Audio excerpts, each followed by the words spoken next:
Boa tarde, amigos. Hoje coube a mim falar um pouco nessa nossa reuniões de terça-feira à tarde. Hoje quero falar sobre a lei de causa e efeito, o karma, a lei de ação e reação, pena de talião, justiça divina, todos esses temas que mexem com a gente, né? Porque a gente às vezes não sabe por que as coisas acontecem com a gente, né? A gente fica às vezes até reclamando e não sabe, ou finge que não sabe por que as coisas acontecem. Temos a pergunta 764 do Livro dos Espíritos, da lei da destruição. Jesus disse: quem matou com a espada, pela espada perecerá. Palavras não consagram a pena de talião, e assim a morte dada ao assassino não constitui uma aplicação dessa pena? Resposta do Espírito: de verdade. Tomai cuidado, muitos vos tendes enganado a respeito dessas palavras, como acerca de outras. A pena de talião é a justiça de Deus. É Deus quem aplica. Todos vós sofreis essa pena a cada instante, pois que sois punidos naquilo em que haveis pecado, nesta existência ou em outra. Aquele que foi causa do sofrimento para seus semelhantes virá a achar-se numa condição em que sofrerá o que tenha feito sofrer. Este, o sentido da palavra de Jesus. Não vos disse ele também: perdoai aos vossos inimigos? E não vos assinou a pedir a Deus que vos perdoe as ofensas como houverdes vós mesmos perdoado? Isto é, na mesma proporção em que houverdes perdoado, compreendei o bem. Então a pergunta é clara, né? Que quem matou pela espada perecerá, que seriam as leis de talião. Para quem não sabe, eu também não sabia, eu fui pesquisar. Talião, eu achava que talião era uma pessoa, alguém que tivesse criado uma lei, né? E na realidade essa lei ou pena de talião, ela faz parte de um código que foi criado em 1730 a.C., no reino da Babilônia, chama-se o Código de Hammurabi, tá? E talião vem do latim lex talionis, tá? Que significa parelho, tal, ou desforra correspondente à ofensa. Então, talião não era uma pessoa, não era um jurista, não era um rei que criou isso. Não, é do latim, talius, que significa pagar na mesma moeda, digamos assim, né? Daí tiramos a máxima olho por olho, dente por dente, que está dentro do Código de Hammurabi. Também no Livro dos Espíritos, no Evangelho segundo o Espiritismo, no seu capítulo 8, item 16, temos a seguinte mensagem: mas ai daquele por quem venha o escândalo, quer dizer, que o mal sendo sempre o mal, aquele que a seu mau grado servir de instrumento à justiça divina, aquele cujos maus instintos forem utilizados, nem por isso deixou de praticar o mal e de merecer punição. Assim é, por exemplo, que o filho ingrato é uma punição ou uma prova para o pai que sofre com isso, porque este pai talvez tenha sido também um mau filho que fez sofrer seu pai. Passa ele pela pena de talião, mas essa circunstância não pode servir de desculpa ao filho que, a seu turno, terá de ser castigado em seus próprios filhos ou de outra maneira. Se vossa mão é causa de escândalo, cortai-a. Figura energética esta que seria absurda se tomada ao pé da letra, e que apenas significa que cada um deve destruir em si toda causa de escândalo, isto é, de mal, arrancar do coração todo sentimento impuro e toda tendência viciosa.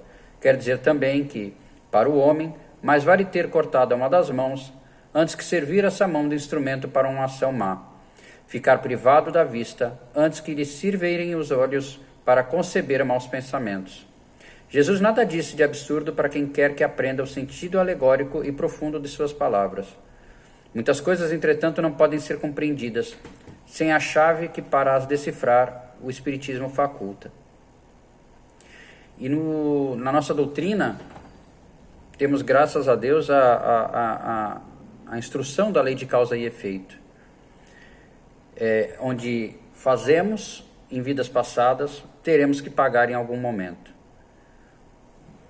E essas punições que nós temos, não devemos maldizer a Deus por elas. É culpa nossa. Nós mesmos as plantamos em algum momento. Como eu li um texto sobre, nesse mesmo evangelho, nesse mesmo capítulo, de um espírito, né, que vai a uma reunião do Kardec, onde há uma cega, e eles pedem, ou perguntam, desculpa, por que ela teria vindo cega, uma pessoa que não tinha feito mal a ninguém. E ele fala que a cegueira veio como um bálsamo para ela. Ela teria oportunidade de, em não enxergar o mundo físico, em ver de uma outra forma, olhar com os olhos da alma. Olha que bonito, olhar com os olhos da alma. No capítulo 8, o item 20 do mesmo evangelho, diz: lembrai-vos de que o Cristo disse: convir que arrancasseis o vosso olho se fosse mal, e que mais valeria lançá-lo ao fogo do que deixar que se tornasse causa de vossa condenação. Quantos há no mundo que um dia nas trevas maldirão o terem visto a luz? Ou sim, como são felizes os que, por expiação, vêm a ser atingidos na vista. Os olhos não lhes serão causa de escândalo e de queda. Podem viver inteiramente da vista das almas. Podem ver mais do que vós que tendes límpida a visão. Era o que eu disse a vocês. Quão belo essa frase. Viver inteiramente da vida das almas.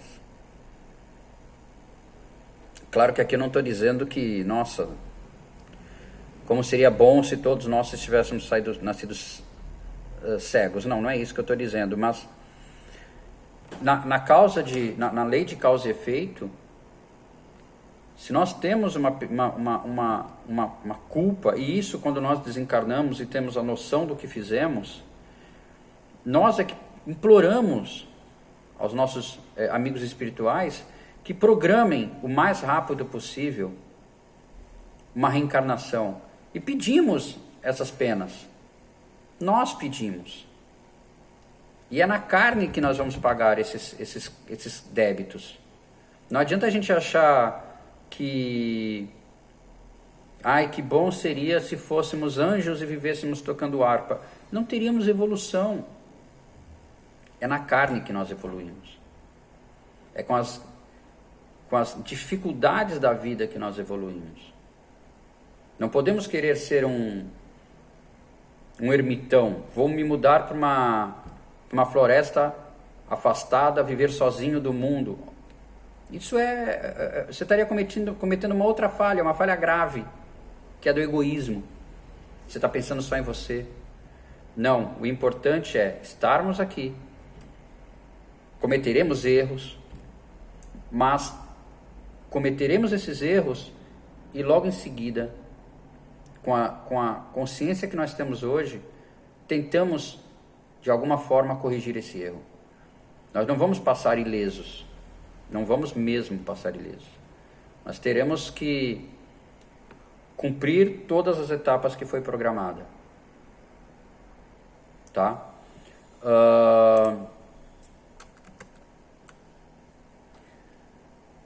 O Gandhi falava em perdão, em amor.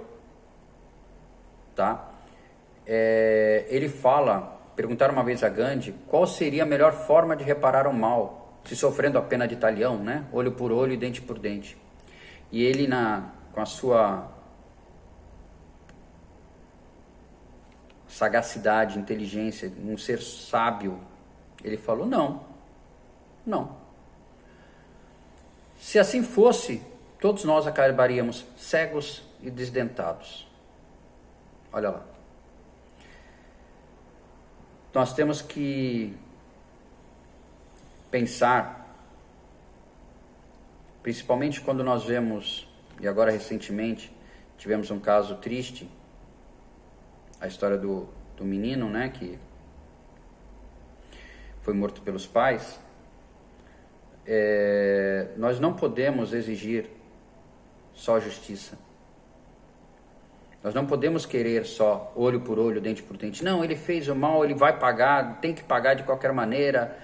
Que isso, que morra apodrecendo na cadeia, ou que tenhamos pena de morte. Não. Não foi isso que Cristo nos ensinou. Não estou dizendo que não tenham que ser punidos. Tem que ser punidos. A justiça dos homens está aí para isso. Mas não somos nós que temos que fazer essa justiça ou querer essa justiça. O que nós temos que pedir é misericórdia. Misericórdia para eles. A gente não sabe o que fizemos na vida passada. Eu não sei o que eu fiz numa vida passada. Eu não sei se eu fiz coisa pior. Será que eu era o quê? Um assassino? Será que eu era um malfeitor de alguma forma? É muito fácil a gente pedir pena para os outros, pedir justiça para os outros, e quando é a nossa vez a gente implorar por misericórdia. Tá? Qual seria a melhor forma de reparar um mal? Pela força do amor, sempre associada à vontade do indivíduo de querer efetivamente reparar os erros cometidos. Eu não lembro quem foi. Eu acho que... Mas eu vi uma frase uma vez de que deveríamos, ao final do dia, no leito da cama, fechar os olhos e repassar tudo o que fizemos durante o dia. E se cometemos algum mal a alguém, que no dia seguinte fôssemos a essa pessoa e pedíssemos perdão. E não ficarmos incomodados se esse perdão não vier. A nossa parte a gente fez. Tá? Uma vez perguntaram para Gandhi também, Gandhi, você perdoa essas pessoas que te maldizem, que te maltratam, que te tratam mal? Ele falou: não, eu não perdoo nenhuma delas. Como, Gandhi? Como você não pode perdoar? Você que é uma pessoa tão iluminada, um ser de luz. É simples, eu não perdoo porque eu não me sinto ofendido. Olha o nível de amor que essa criatura, esse espírito evoluído tinha pelos irmãos. Então, para finalizar, meus irmãos, o que nós temos que pedir, como eu disse, misericórdia. Temos que aceitar as nossas tarefas nessa encarnação e trabalhá-las da melhor forma possível. Temos que acreditar na justiça divina, porque ela nunca falha. O nosso maior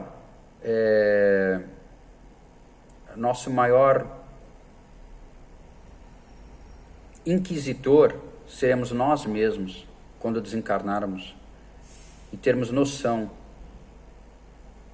do que fizemos. Eu agradeço a todos pela companhia, espero que eu tenha ajudado de alguma forma, porque sempre que falamos alguma coisa, na realidade é para nós mesmos que nós falamos. Fiquem todos em paz, fiquem bem e vamos que vamos. Um abraço.